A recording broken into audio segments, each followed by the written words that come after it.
90% من البنات مخدوعين وما يعرفوش ان حل مشاكل البشره والشعر وكل التصبغات اللي ظاهره عندهم دي في الكبد. طب انا هقول لكم على طريقه سحريه ازاي ننظف بيها الكبد في اخر الفيديو. ليه انت عندك تصبغات وصاحبتك التانية ما عندهاش؟ ليه انت طلع لك هالات سودا واللي جنبك ما جالهاش؟ ليه مهما دفعتي فلوس ودفعتي واشتريتي حمام مغربي ودفعتي دم قلبك في كريمات وشامبوهات وحاجات للتفتيح، الحاجات دي ما بتتظبطش وما بتتصلحش؟ ليه؟ المشكله في الكريم اللي انت بتشتريه ولا الحاجات الغاليه اللي انت هي شاريه حاجه اغلى منك وانت شاريه حاجه ارخص منها؟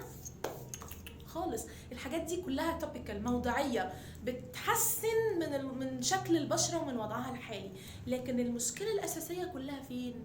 كلها في العضو اللي قاعد على اليمين ده، حرفيا بيحل كل مشاكل الجسم، اللي هو الكبد.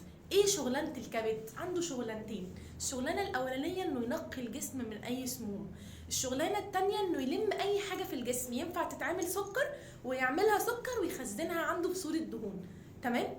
فكل ما انت بتاكلي بطريقه مش مظبوطه، الكبد يروح مجمع المواد دي ومحوشها عنده وحطتها في صوره دهون. دهون الكبد دي بتعلي نسبه الالتهاب فيبتدي يفرز صبغات في الجسم، تعمل لك بقى تصبغات في البشره وهالات سودا وكل الحاجات اللي انت تحبيها دي.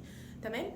فاذا هل الحل ان انا اروح اشتري هايلورونيك اسيد سيرم ب 2000 جنيه واشتري نياسياميد واشتري ريتينول واشتري؟ لا، الحل انك تاكلي صح، نضفي جسمك، حملتيه فوق طاقته.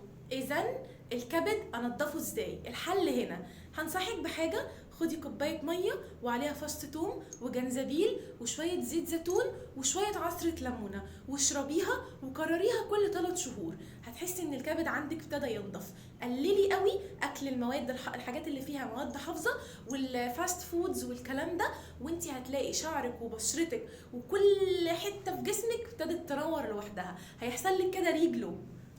بس تقتنعي معايا انك تاكلي صح. كل ما كلتي صح وكلتي اكلات فيها معادن اكتر، كل ما انتي ريحتي الكبد بتاعك وقللتي اللود عليه. كل ما كلتي اكلات فيها نسبه دهون عاليه وفيها وفرايد تشيكن بقى والحاجات اللي هي فيها مواد حافظه اكتر، كل ما انتي عملتي لود عليه